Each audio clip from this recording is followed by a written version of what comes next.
একদিন আমি টিভি দেখতেছিলাম, তখন আমার বাপ আসলো, আইসা বলতেছে যে নিউজ চ্যানেল লাগাও। তো আমি দিলাম নিউজ চ্যানেল। এরপর উনি বললো যে পুট দ্য ভলিউম। তো নর্মালি মানুষ বুঝে যায় যে পুট দ্য ভলিউম মানে ভলিউম বাড়ানোর কথা বলতেছে। কিন্তু আমি ভাবলাম এটা তো একটা ভুল ইংলিশ।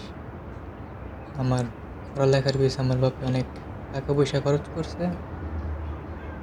চিন্তা করলাম যে আমি যদি এখন ওনারে সঠিক ইংলিশটা বলি, উনি হয়তো বা একটু খুশি হবেন। তো এই কথা চিন্তা করে আমি বললাম, you mean increase the volume.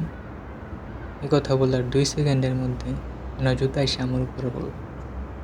উনি আমার বলতেছে যে নিজের বাপকে ইংলিশ শিখাইস না, তোরা পুট দ্য ভলিউম বলছি মানে পুট দ্য ভলিউম, ভলিউম বাড়া তাড়াতাড়ি। আমার এসে ইংলিশ শিখাইতে। তো ওই দিন বুঝলাম বাপেদের সামনে চলে না এসব সঠিক ইংলিশ, তারা যাই বলে তাই সঠিক। তাই আর ওই দিনের পর থেকে নিজের বাপের ভুল ধরতে গেছি না।